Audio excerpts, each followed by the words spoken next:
Good evening. An apology, we just had a technical glitch, so let's start over. This is the Gildarie Freddie Kissoon show. We are coming to you live on the Facebook page of Guyanese Critic. If you want to see the show live, please go to the Facebook page of Guyanese Critic, and we're also live on YouTube. This program comes to you twice weekly, Mondays, Wednesdays, and Fridays at 8:30 to 9:30. My co-host is Leonard Gildarie. He is not here this evening. He would be here on Monday. We have to apologize again to you, the viewers, the lookers, and Mr. Kit Nascimento, our guest last Wednesday. We were half an hour late because there was a blackout in Queenstown, where the studio is, and the studio's generator also had a problem. So, we're back in business. Our guest next Monday is the Attorney General, the Honorable Anin Nandalal, the Attorney General and Minister of Legal Affairs. Please make sure you look at that show because history will be recorded. Last Monday we had two guests from young political parties that played some cardinal role in exposing the rigging of the 2020 elections. Our two guests were part of the founding of those two parties that they were involved in.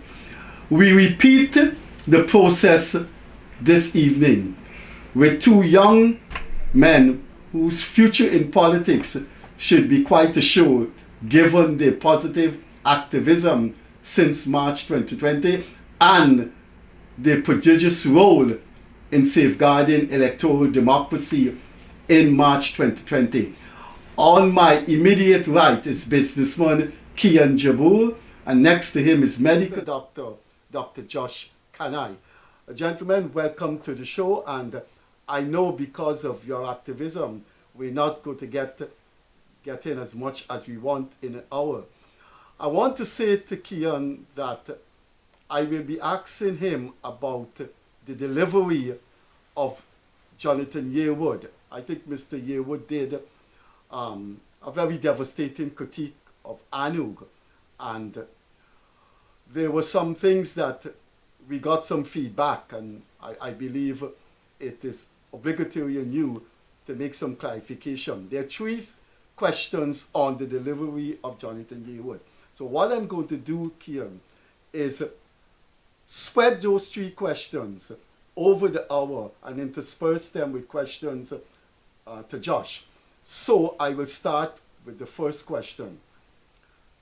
Mr. Yearwood contended that he expects parties that criticize governments for not being transparent, for not being democratic. He expects opposition parties to be such. And ANUG was not. Elections was due, and when he asked that the elections be held, only one person agreed with him, and that person, the name that he called did not include you, and the big names, the other big names in ANUG, Rafam Karan and Timothy Jonas. My first question is, ANUG as an opposition party, did it refuse to hold statutory elections? All right, Freddie. First of all, thank you for having me. As you had mentioned earlier, what we're going to say here is going to go down in history. And I appreciate that as, a sense of recording of everybody's take on and different interpretations of things that have happened. First, I'd like to say that Jonathan Yearwood is an absolute stalwart when it came to our 2020 elections bid, and more so his involvement in ensuring democracy was upheld during the 2020 election saga. So I think right off the bat, it's to understand that ANUG as an organization has no malice against Mr. Yearwood. Jonathan has been a key role in the party's, again, like I said, campaign and getting to the point that we're at now. So to get into a little bit of information, as I watched the show, we had discussed in the executive whether or not we were going to respond, and Mr. Yearwood, as a respectable gentleman, yes, but to make allegations based on his opinion as to what occurred was maybe not all entirely accurate. And I'm happy that I'm here today to discuss a little bit of what took place, again, from my and our executive's perspective. So it began, obviously, after the 2020 election saga. ANUG's election was to be held, our internal elections, to determine the positions in the organization. The first issue that we had during that time, obviously, in the world over, was COVID. So COVID obviously put a delay pretty much on everything in the world, including ANUG's election. As we decided we're going to move forward with the election, I can tell you right now, I think it's not necessarily accurate in principle in saying ANUG refused to hold the election, or the executive refused to hold the election, because Mr. Yearwood's explanation in itself discussed him moving forward with the process and deliberating with the executive about how we are going to run the election. So I'm not sure how we've gone from ANUG refusing to hold the election to Mr. Yearwood then saying, well, they had issues with what I was trying to, the process I was trying to use. We're going to get into that a little further. The second issue that we had with our election was ambiguities in our constitution. As Mr. Ralph Ramkran would be the first to point out as being one of the most intelligent men I personally know, is that a constitution is a document, and with an organization that newly has been created, that constitution obviously will only be tried in practice. So as we got into practice in the organization, you then realize, well, there are obviously, contradictions, etc., that need to be addressed. And that is what the first executive was tasked with. I'm sure one of your questions are going to be the nomination. So I'll address that when the time comes. Not an issue. The third, I'm just trying to remember, the third, as it was so many years ago, the third issue that I believe we had was the actual system itself. So one of the main issues our constitution had, which I'm sure many companies had to deal with around the world and organizations, is that our constitution did not cater for a virtual or non-personal meeting to hold such a critical event, such an important necessary aspect of our organization. So we ended up in a position that we had to figure out a way. How do we then make alterations to our constitution whilst using a process and a method of virtual reality, of virtual meetings or personal conferences, or virtual conferences, in order to hold this election? As you know, an election is a very particular process that transparency and obviously integrity is critical. So we're now introducing a new method to a process that needs to be very particular. And obviously critiques had to be made on any system that was being proposed, and in this case by Mr. Yearwood. So the executive obviously made a decision to hold the executive. Yes, we agree, we are past due time, COVID has delayed us, so let's get it on board. Our constitution, one aspect of our organization was put forward to get our constitution rectified, and the other aspect, spearheaded by Mr. Yearwood, was to get our elections process spearheaded. So once that process began, Mr. Yearwood then showed multiple different options of virtual elections. To ask me 2 years ago what those systems were, I can't remember the exact names. I think he had mentioned it in the last show. We had looked into it. The executive obviously deliberated quite a bit on whether or not these systems will be accurate, whether or not somebody can hack into them, whether or not they can be infiltrated by members or other organizations. So the truth of the matter is there was a lot to consider with very new information, not only to us but to the world. So the executive absolutely took their time in deciding. The decision was made at that point, to give it a timeline, maybe a month or two into the research process that this year was doing and the proposals he was making, that we will hold the election on such a date. We tried to get the right programs in place, and then multiple more issues started to arise that we realized Mr. Yearwood did not address. And I think you might be personal to one of them, which is having a returning officer, for example, and how exactly that intertwines with that process. So we ended up in a position that obviously the process was delayed and ended up being to Mr. Yearwood's frustration. At that point in time, he decided he was going to resign from the executive, but not the membership of the organization, which we understood, we accepted, and had no issue with. Subsequently to that, another member of the executive, a task, and myself included was one of them, was then took on the role of holding the election. Maybe a couple of weeks later, the election was then held. We ended up taking a room and doing a hybrid at Pegasus, where we had certain members and candidates live present, and then we had other members that were virtually involved and participating in the election. The election then was called, nomination took place. Mr. Yearwood was then nominated, which he participated and accepted being in. So to criticize a election's integrity in which he actively then decided to participate in obviously has its own contradictions there. He was nominated, he participated, and Mr. Yearwood then lost the election. He was then voted out. So the membership decided that Mr. Yearwood would not, at that point in time, any longer be part of our executive. So the truth of the matter is, you end up with obviously somewhat contradictions to what Mr. Yearwood had said, but that is the process as it stood. Okay, we'll come back to two other questions related to that because I think it's important for democracy in Guyana. Josh, I'm wondering what I would, when I was young, not younger, when I was young, what I would look like with a hairdo like that. Well, I actually had long hair first, so... Well, you had the ponytail. Yeah, I remember. You had long hair and a ponytail. Yeah. So it's a metamorphosis. Well, it's getting evolution. here. Constantly changing. Doctors don't go around kicking down people's door. You'd expect a certain type of, that type of behavior from certain type of people. You kick down someone's door and got arrested.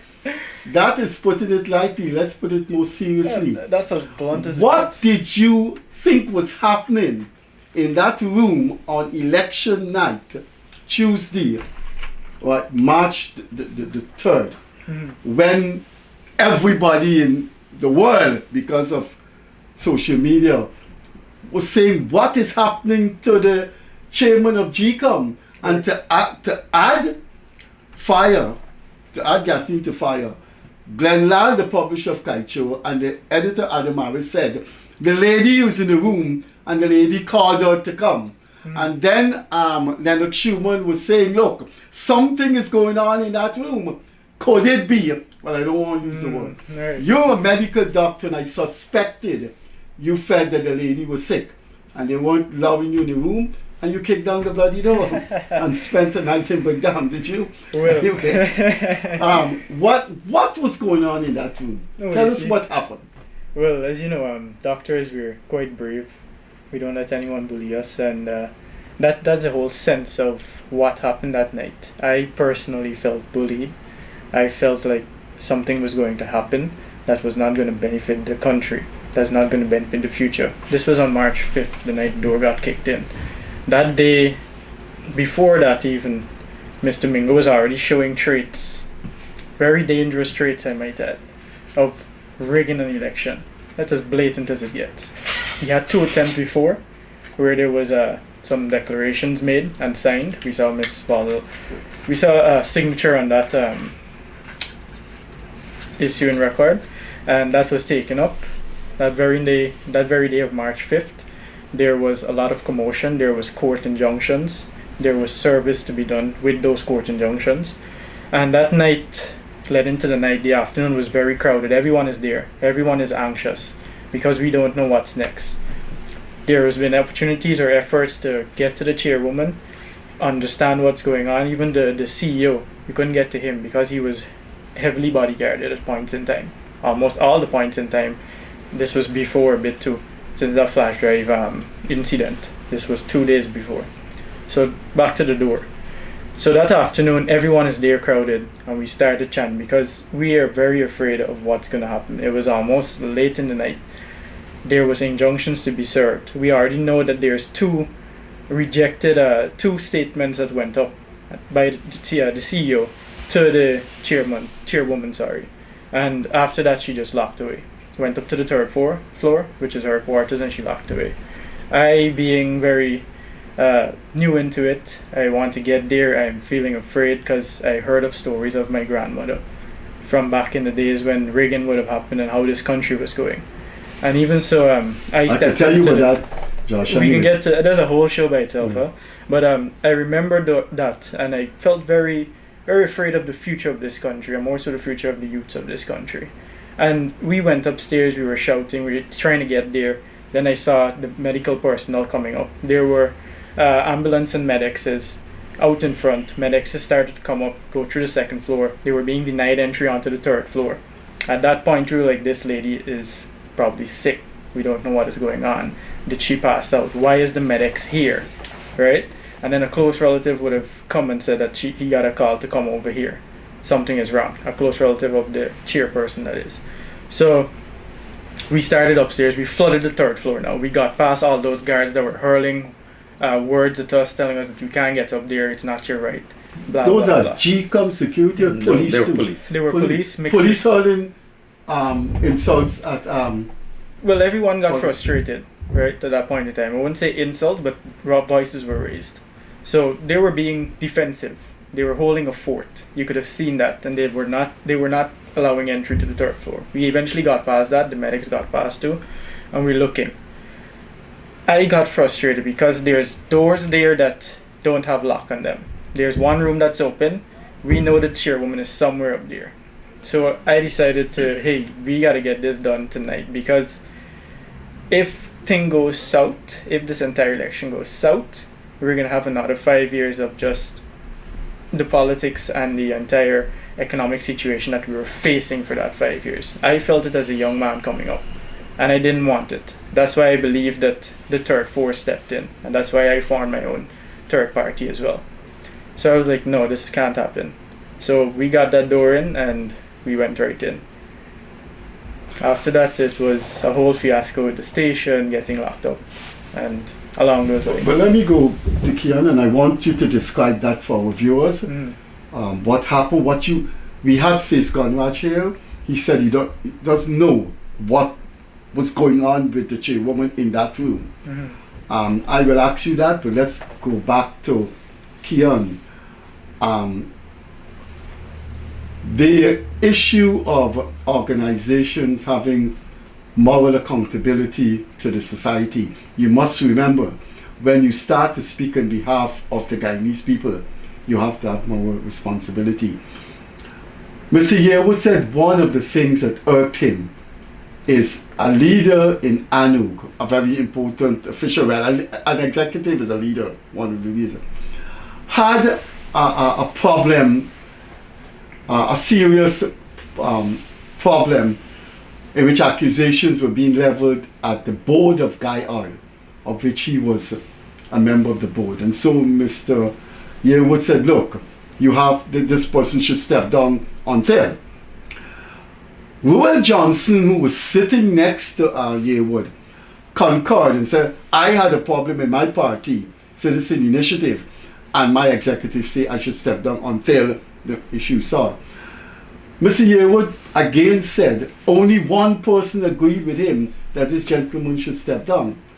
Why didn't you agree with Yearwood on that? All right. I really like this question because this particular situation, I think, has a lot of relevance on our current state of affairs in the country and understanding how and what politics is about. So let's start with the basic scenario.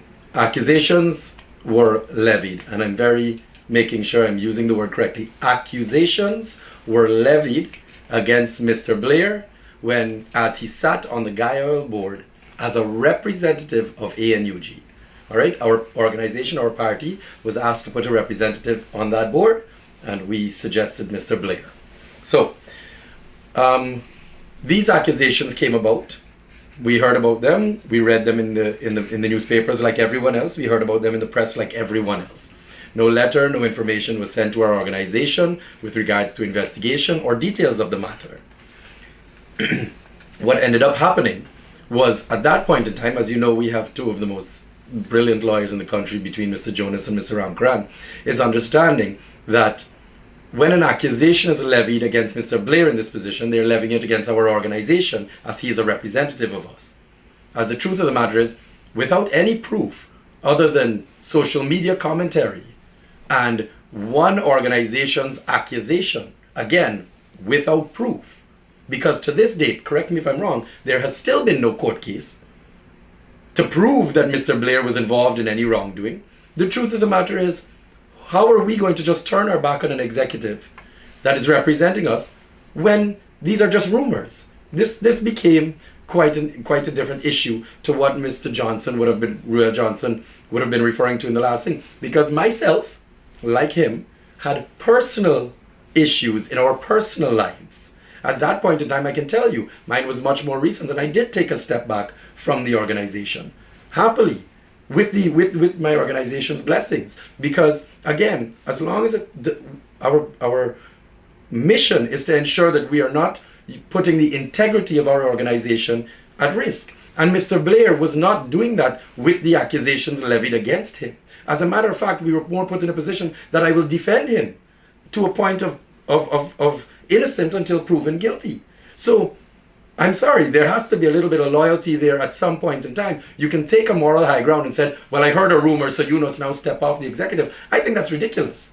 That at no point in time, as a representative of us, should we turn our back on somebody with a professional matter, again, with no proof. And just to, throw in a little understanding and a full context of the situation, Mr. Blair, again, another executive from our previous executive board, who was voted off, as again, ran in the previous election and lost the election, then decided, I don't know why, I think this was a couple months ago, he was going to resign from the party. Again, this came after he lost, he was no longer a part of our executive, and he resigned, and now he's a part of the PPP.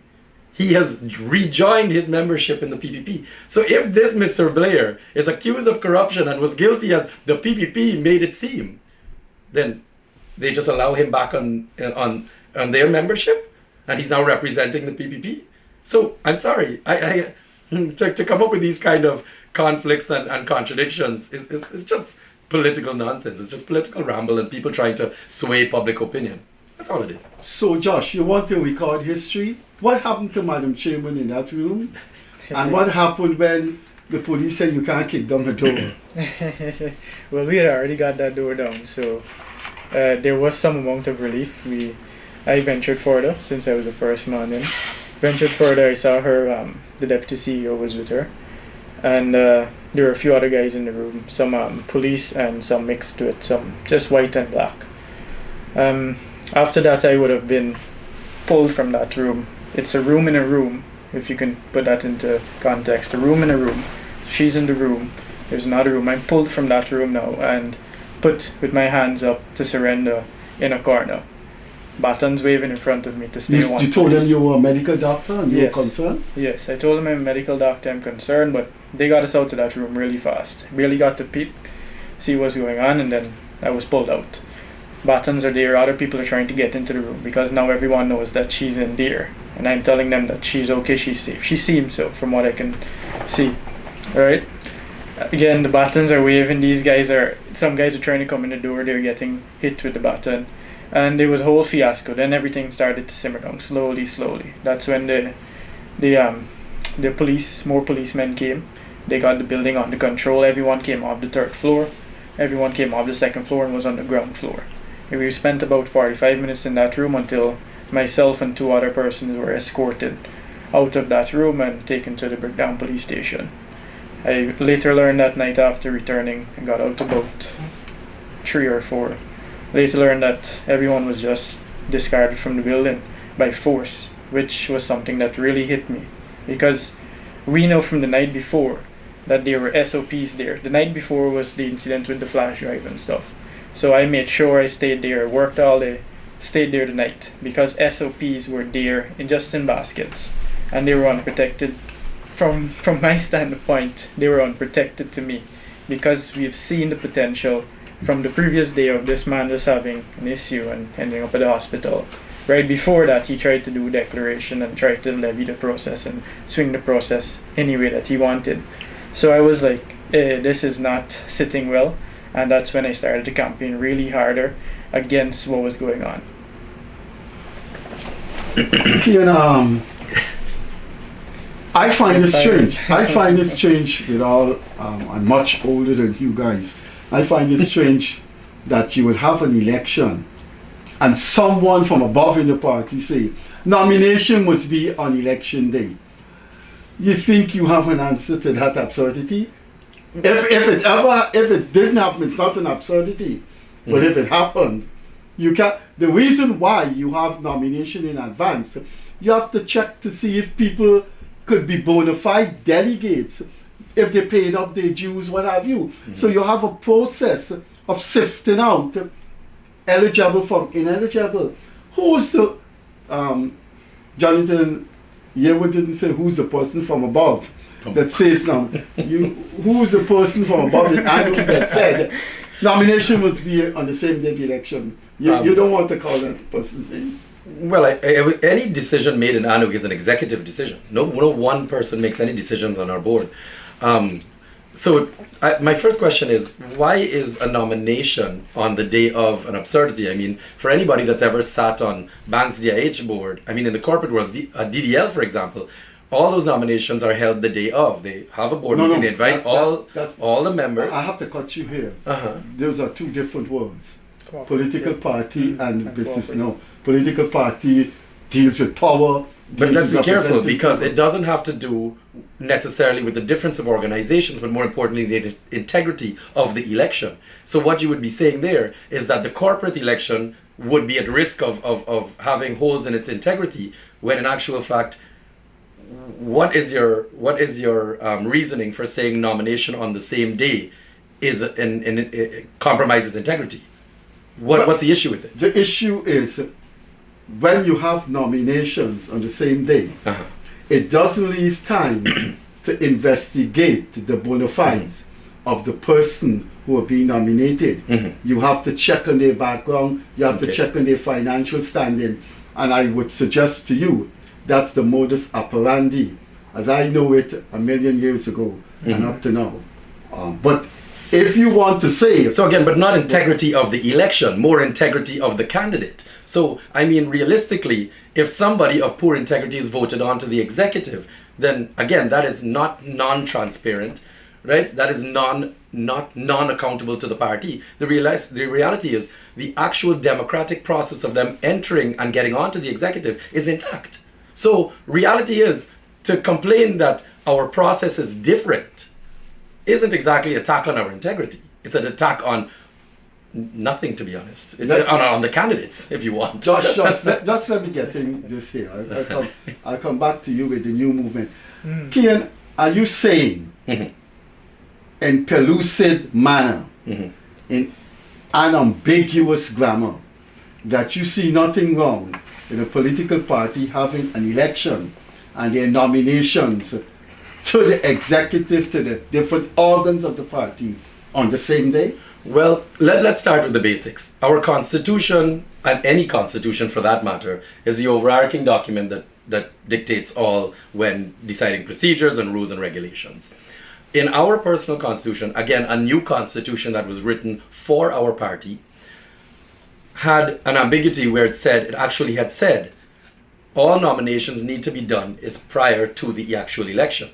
So how long in advance was not specified at that time. There was another aspect of the Constitution that Mr. Yearwood mentioned that said, well, 1 week in advance. The executive, obviously, with a contradicting issue, would have to decide what is best. Again, as I had mentioned earlier, because of the process, because we were using a new system, we were in the middle of COVID, a decision had to be made in order to streamline and again combat Mr. Yearwood's issues of taking too long. We decided, rather than make the process longer and continue to uphold the integrity of the election, the executive decided that, you know what, nominations on the same day is not an issue. Another aspect to look at it with is understanding that ANUG is a very small unit in the context, in compared to PNC or PPP. So with us, as we have a couple hundred membership and our executives are very well known in our organization, the truth of the matter is everybody involved is already well known.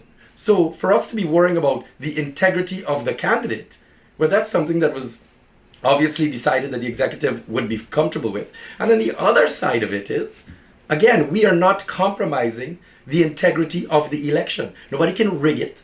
Nobody can say that the process was not transparent. So I don't understand what the issue is. Dr. Josh Kanhai, as someone who founded a political party and will have a member of parliament representing it in 2025 because of the joint list. Did you listen to that articulation and do you support it? Well, definitely when we had elections in those days, we made sure that everyone was vetted. And simple issues that you bring up, that is a part and parcel and parcel of our constitution, that they must be vetted, they must be dues, must be paid, they must be accounted for on various levels, a sort of appraisal format I had introduced as well, for us to get that done so that we can know what's going on.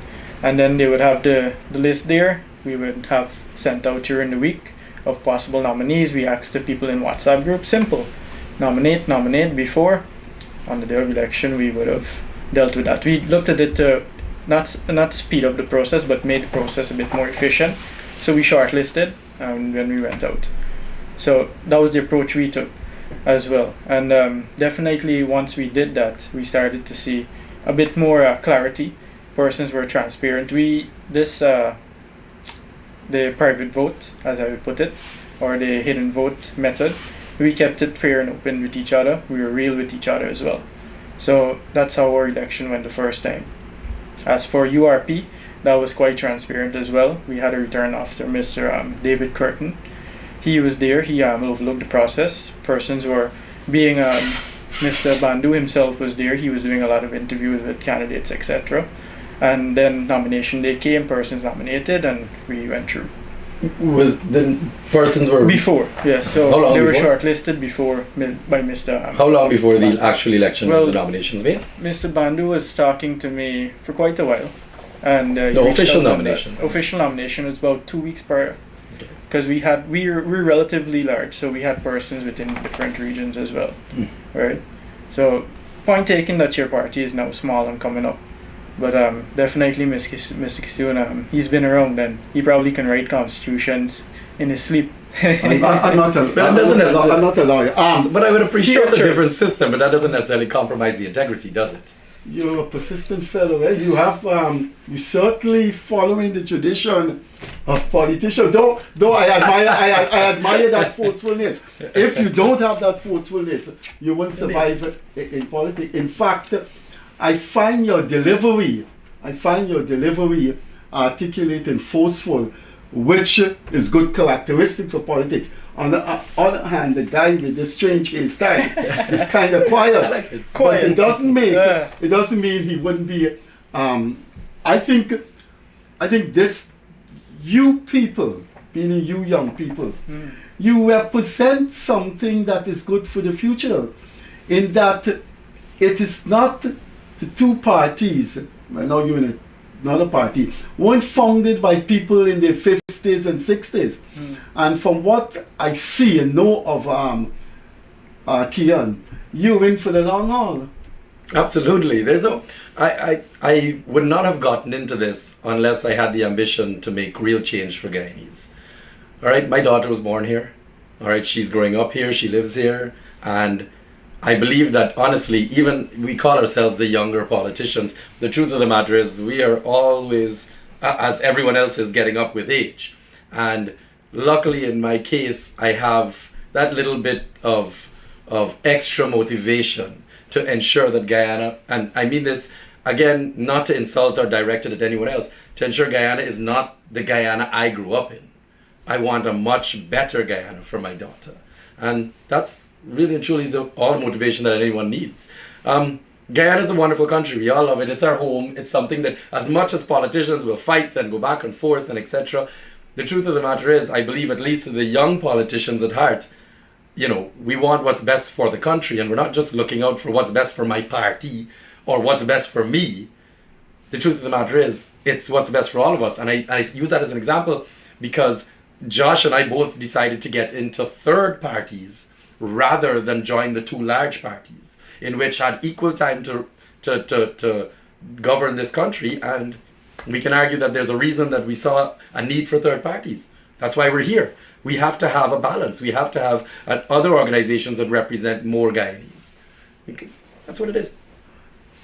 Josh, your party, like ANUG, like other parties, do have their share of controversies. We've just listened to one controversy, and he spoke quite in pellucid manner, replying to Jonathan Ewing. I cannot say there were some fudges, though I have to say I don't agree with the nomination thing, but he contextualized it with COVID. Josh, some of your colleagues and you exited the new movement, and I know one of the accusations was the big man with the big money who funded the thing wanted to control the thing. But why did you go into that? You must know, if a man with lots of money, you must, even though you're a medical doctor, you're not a sociologist or a historian, you must know these people who put this money into this thing will want to dictate it. Well, what happened there? Oh, definitely. I'm not calling the man name, but if you want to, I think it was Mr. No. There was a statement in the press that you guys left because Mr. Durga wanted to, the rice magnate, wanted to exert undue influence on the party, thus eating into its independence. Right. Well, I think I might have played a role in penning some of those articles after I would have left. And indeed, at the beginning, we had met him with LJP, but things weren't working out. So they reached out to us, and we had a chat, we had a talk, digged on some of the histories before, and that was like, at least we can know that something is going to happen. We weren't looking so much to the funding, but it did come in handy, although it wasn't even what it was pledged, so we didn't get the full pledge. But we looked at it as a way to use that experience that he had with marketing to get on that campaign trail. So we worked hand in hand, but I'm a guy of many, not many chances, but of 3 chances, sometimes 2, depending on the variability of the first one. There were strikes, and at the third strike, I was out because after election, I would have not been forced to utilize myself to reach personal needs for him, right? I need it for myself. So that's where it went. There were some other issues with documents leaking and all of that. There were just allegations coming left, right, and center to me. I managed to make sure that everyone understood my side. I argued it plainly within the executive. The executive did their own investigation. They found me to actually have been in that line of fire, and there was no resolution. We tried to resolve this several weeks. We tried to put systems in place in order, but some people are just lazy, and I couldn't handle it. The executive couldn't handle it. We had one last meeting. We said, if this is going to work out this way, then it's either Mr. Durga can go and we stay as T&M, or we're going to leave. Myself, they weren't going to let go of Mr. Durga. Myself and the other executive, 7 of them, left. The party now remains as just 2 of them, from my knowledge. You know, this isn't going to go down well. Yeah, lots of people. This is the thing. This is the thing. I hope this doesn't drive pessimism in people. No, people are looking at this thing and see 2 young professionals who have dedicated the next few years to fighting for the rights, fighting for. You see, I'm not going to deal with them because I am moving. I am getting there and getting out there through the URP. I went there and we are working quite well. We've done several things. We've had our meetings and we're keeping up to pace. And even with that, as you can see, I've moved on to create an own image around and own following around myself. speaking from that independence, right? So these things happen. I'm not going to let society be discouraged by the third parties, but these things happen and we have to know how to handle them. As you said, I might be quiet, but I'm also calm, patient, and I work things out. I try to, at least. And if it doesn't, then we're going to keep moving forward. It's not going to stop us. Yes. Well, I was curious though, what would be discouraging? I mean, we had maybe, I think it was about 7 small parties, third parties that ran for the 2020 election. And although some of them may have dissipated, I mean, our joinder, LJP, TNM, and ANUG actually have a seat in Parliament at the moment. And again, as an organization, we're in the process of holding our next election in which our executive is expanding. Our membership is growing regularly. I'm not sure why anybody would be discouraged by the thought of a third party. I mean, although some organizations may come and go, I mean, we can talk about it in history, as you can, I'm sure, tell us even more about it. But the truth of the matter is they currently exist and are thriving.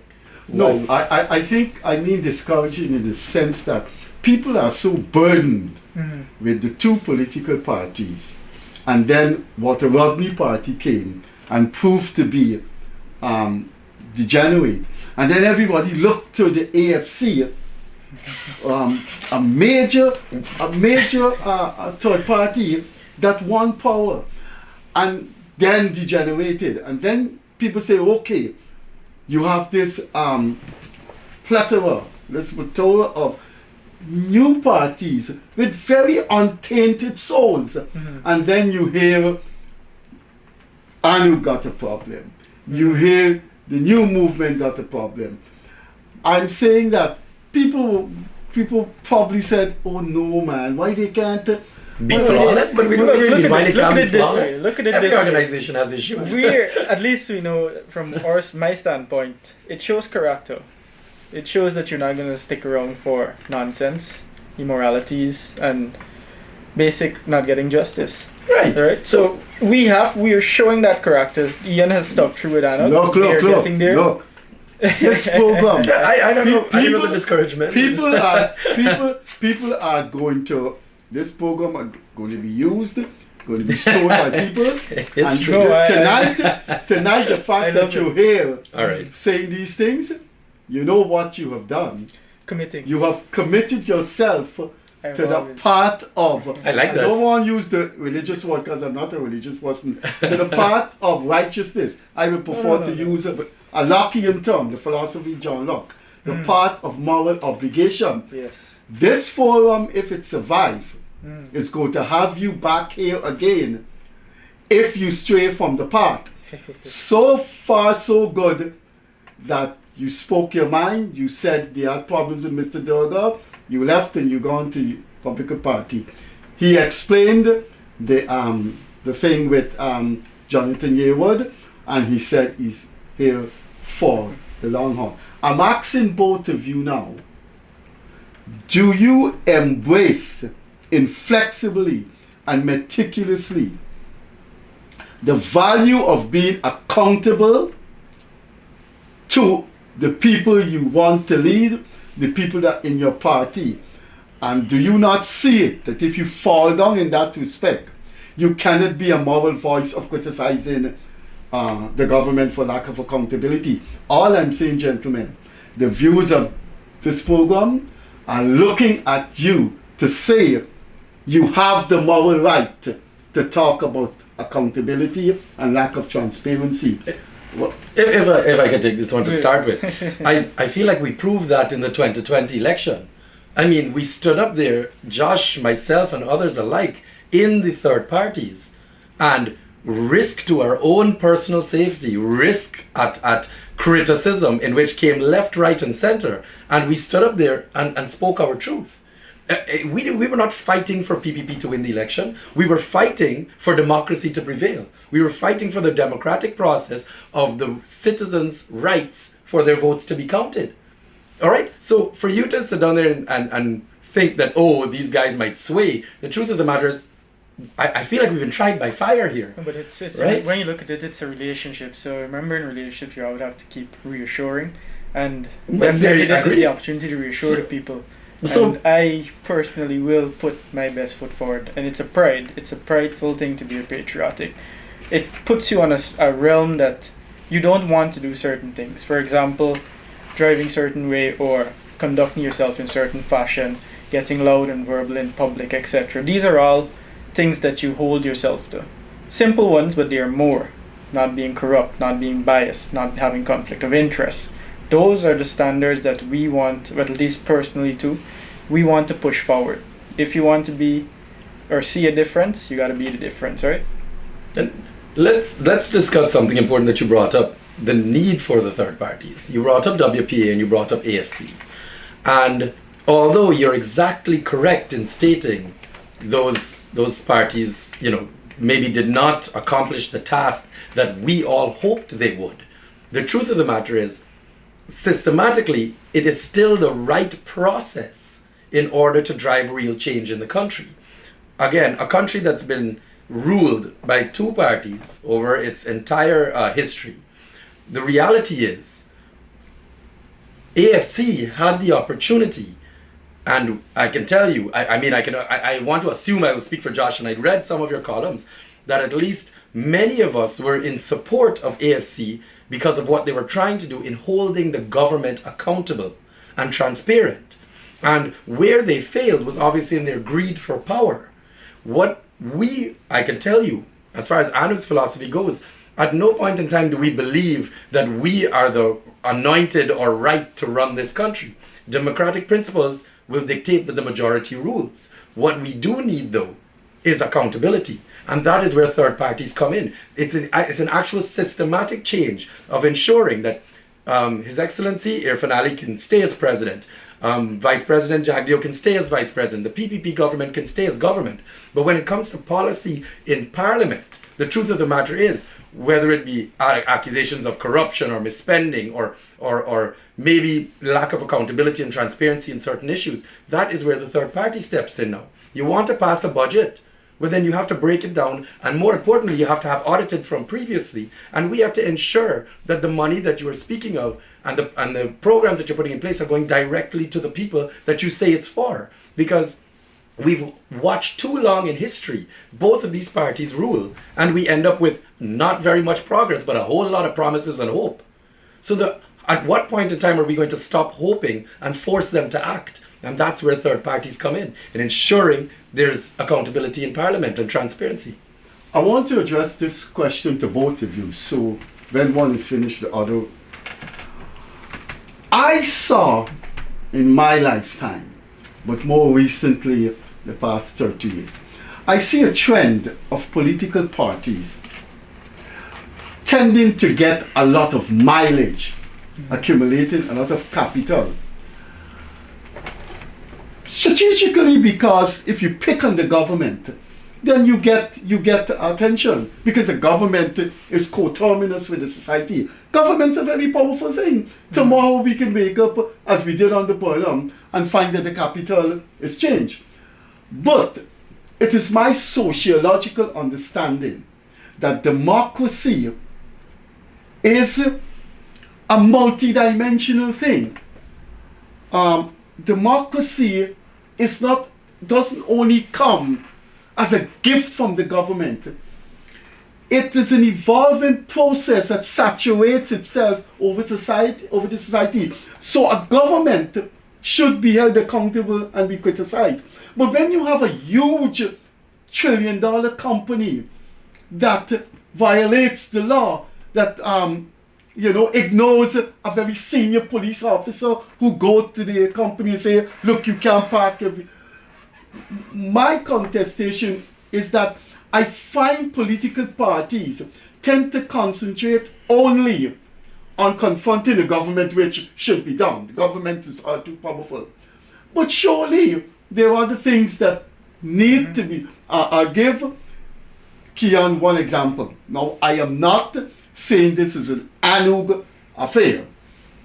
I read quite rightfully and brilliantly.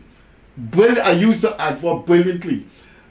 The leader of ANUG was very intellectually wise and say, look, you have all these civil society groups and they talk about issues that bring them publicity, that bring them sex appeal.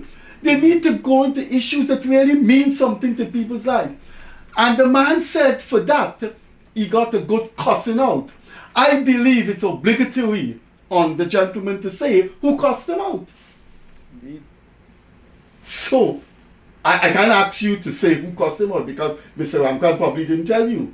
I'm unaware. But those are the things I think political parties need to help the small people too. They need to when you a policy, when a big business could put 2 containers on a pavement, but a small man could put his wash bay and you move him. Political parties must jump on that. What about tax exemptions for these big international companies that are coming in When that you local talk- companies when can't get? You in front of the camera. I mean, I sit down here and I can ramble on about our list. Let's talk about the fact that let's go into even smaller situation where the vice president just said that he's gonna make sure that the contractors are paid within 90 days from the oil companies. Mr. Kanhai is in the public health system. I'd like you to tell me how long it takes at certain times. Say again? Turn into host. No, I mean, let's be realistic. We've all heard the horror stories. The public sector sometimes takes up to 6 months to be paid. And these are people that are paid bare minimum salaries. So how have we come to this moral high ground? Which story is that one? 6 months You're going to From be the nurse. next year. A nurse just came out maybe a couple of weeks ago. Next year, That's it. ANUG is. No, going- that's And the truth of the matter- Okay, what about 3 months? Let's talk about That's 3 months. Okay, is 3 months accurate? No, when you sign on with GPHC, you basically get your pay within the first month. Well, and you're saying it now for all public servants, and I hope I can tell you we have 3 medical doctors on our executive right now that work with public hospital that beg to differ from what you're saying. So the truth of the matter is, I have to look at things from an objective perspective. That Honey? I've been getting paid. yeah. I get my salary. Yeah. So the truth of the matter is, well, there you go. Lucky you, I guess, right? But at what point in time do we look and say, you want to talk about helping the small man? We're busy running behind oil companies and busy running behind big contractors. Who exactly? What happened to the 50% increase for public service? How about we talk about $60,000 minimum wage increase? Who living on $60,000? There are so many issues I could tell you that it's our job as third forces to hold the government accountable for. These are unrealistic. And that's our job. You want to talk about fighting for small men? There you go. Those are the issues that we have to look at. What about dropping VAT now that we have a new income with our oil? What about PAYE that nobody's seeing any benefit from? Yet all of them have to be paid and money going into the coffers. We can You argue see this. one thing, Kian, when you look at everything, you have to look at it on a whole. Right? Especially when you mentioned about the increase in PAYE, putting more money in people's pocket, definitely. But there are certain factors that you have to look at on the economic basis. You have to take into consideration the external factors of there being war, decreased supply chain. Now, if you put more money, of course, people will love that. But then it will reach into the economy, people will start having shift of supply demand. There will be less supply, there will be more demand. That puts you now into inflation. Then when that money is there now and you basically can't buy anything, it goes into hyperinflation whereby we can get a $10,000 bill. So everything has to be looked at on a holistic level. And this is the problem I've been having. People just want to do, but they're not sitting and thinking before. They just want to come out and say, okay, I have a bright idea today. Let's get that going on the social media. They just rant. So you're That's my saying that problem. if we give people We have more to do money, it will be bad for the country? At this point in time. But I'm sorry, correct me if I'm wrong, and again, I'm no economist here, but is that not the government's job to ensure that's balanced? So, for example, we talk about supply and demand. I If- don't you're understand not- that no. point, you know. Yeah, I'm not sure either. I'd Josh, like- I'm not sure. by all means, let's clarify. Time No, is at this going, point- but you need at this this. point- Josh, are you saying if they give more money to people, it's not a good thing? No, at this point in time, given the circumstances that we're facing, with the decrease in supply chains across the world due to the war, we had the COVID. Stimuluses can come. Stimuluses will come. But I'm saying that if we push that money into the pockets now, we're going to have limited supply. With limited supply, people are going to buy more. Obviously, if you have more money in your pocket, you can buy more, right? But I'm that not stimulates demand. Yeah, Right. that's what I So, understand but we as don't well. have the capacity to get the supply here. right now, because of all the supply chain demand, right now there's containers coming in at $15,000. Prices already gone up. 15,000 US dollars. Prices already going up in the supermarkets, in the industries. We're seeing that. Because simply the other day containers were coming in $20,000. Right? So there's already that shortage. People are decreasing their buying, and then there's gonna be that shortage. Now if you give more at this point in time, that's what I'm saying. At this point. In the future, definitely. I'm all for that. I'm definitely for putting more money in people's pocket. But I just want you to understand that at this point, from how I understand it and see it, we're going to have that issue of inflation. And then if we continue with it, and if things go south in the east, then we're going to have more issues on our hand, whereby you can go into hyperinflation. Kian, the economists do argue that plentiful supply of money fuel inflation. But we had a little technical glitch when we started. So we get back the 5 minutes and time is going. No interviewer could have two politicians from opposition party here without asking them what they think about the future, how they see the future. Are we in for this dystopian country that suffered so much the past 70 years, that had and still have corrugated politics? Beginning with Kian, are we seeing an optimism that people are going to embrace? So let me talk about a basic principle that I think it's important to understand about an organization like a third party. My job in no way, shape or form is to hinder the progress of the country. Okay? In a situation that we're currently in, it is a majority government in which the government completely dictates, without need for consultation, how and where the economy is growing and social issues and the country in general. We are on an advent now, obviously, of our oil. Again, it's not even advent. We are in the midst of it. Money is coming in. The country itself is getting richer. We just watched our GDP rise with the new analysis. So we are growing. How we ensure now our processes ensure that no one is left behind is where we come in as an organization, and that's accountability. So when I watch lots of money coming in, as Josh just mentioned, there's inflation that's a possibility. All right? I don't necessarily agree that we shouldn't give more money. I don't think that will affect the situation. What I can argue is that the government should be then looking to produce more, looking to expand on farming, looking to grow. If you're giving money, you have to get a product back. You don't Right. just... So we, again, I'm sure there's lots of people Some more economists and American. No, So as I've said, lots again to the country and its positivity. We have the potential now. And I think even more so at this point in time, in this place in the country's history, as you like to talk about, it is so important to ensure that this country has that transparency, to ensure our government is held accountable, and to make sure everyone in this country benefits equally. And that can only be done with accountability. I think before we go to Josh, I think you're a strong contender for ANUG's representative in Parliament next year, because ANUG replaces LJP. No, I'm not. I'm not on the list. I don't think No. I'm part of the executive of ANUG, which... Oh, you weren't on the list? No. They have 65 people. We have 65 candidates, as everybody knows. In order to run a national election, you have to have 65 people. So we have 65 candidates, many doctors, lawyers, professionals that are much better than myself at getting out there. You didn't relinquish as well? With, well, I'm a born Canadian, so I don't know how you really... Actually, it's an interesting topic. Go in Parliament. It's an interesting topic, actually. So my question is... Kian Jabour, but let me ask a question. Let me ask a question to you. The Constitution, you like technicalities. The Constitution states that you are not to swear allegiance to another sovereign state, as we know. But if I was born in Canada and I swore allegiance to Guyana, what does that make me? You have plenty laws in your party.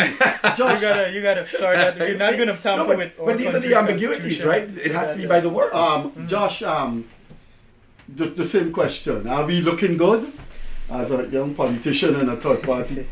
From my end, I completely agree with Kian. Accountability is one of the best things we can ask for in a growing country, because if we don't, as we said, the right potentials won't reach where we want them to be. And then from my end of looking at it, I see that there is a great future actually for Guyana. Not only with the politics that we have now, but with the inclusionary form of governance. Right? There's inclusion at every level. The government is listening, they're hearing, and even onto the other day, I would have been included in one of their initiatives as a third party. Yeah, the youth thing, right? The Youth Advisory Council. Right? That could be a whole other show. But looking at it from my lens, I see there is a great way forward because we're finally running on data, we're running on research, we're using data to make decisions, and we're not just saying that someone wakes up and say, this is an idea I have, let's go do it. I don't see us working like that anymore. We're actually using data. We're also utilizing basically all of the resources that we have. Human resource, building human resource, that is something I want to see. Agriculture is on the forefront. That is something I also want to see. And with that, we can see that the country in the future will be grand because we're not only going to be importers anymore, we're going to be exporters. I see we can make things with the coming online of the gas to shore. You know, that's a hot topic for me. You're going to jump on that. That's a hot topic for you? Yes, I have many reservations about this. Right, But so we have that potential coming with the energy boom that we're going to have. And more so, we're going to have not only just jobs for people that are, like the low paying, as we would have mentioned. We'll have jobs, we're aiming to have jobs that are more satisfactory, jobs that are more, you can actually have a well-known pay and a well-known name from it. That's along the place of research and development, having agronomy scientists in agriculture, and pushing these research and development projects forward. So I definitely see that way forward. I am more of the one that's going to do. Me personally, I want the ideas that I have now, the ideas that groups have now, to be done now. Not next 5 years when we're going to fight for politics again, or next 10 years until you get into power to make that. I have an idea. I want to see it done now for the people to benefit. I came off the seawall, went home, had my shower, then came here. And on the seawall, well, go there every day with my dog. They just completed a huge sign outside the bandstand that says One Guyana. If there's a new president, and a lot of people are saying that he's not doing too bad so far. If the president, there are presidents like that who come up, want to make a legacy for themselves, and they tend to reach out. Let's say in keeping with his One Guyana dream, he says to the URP, and I think you're the deputy leader, and you are the general secretary of ANUG.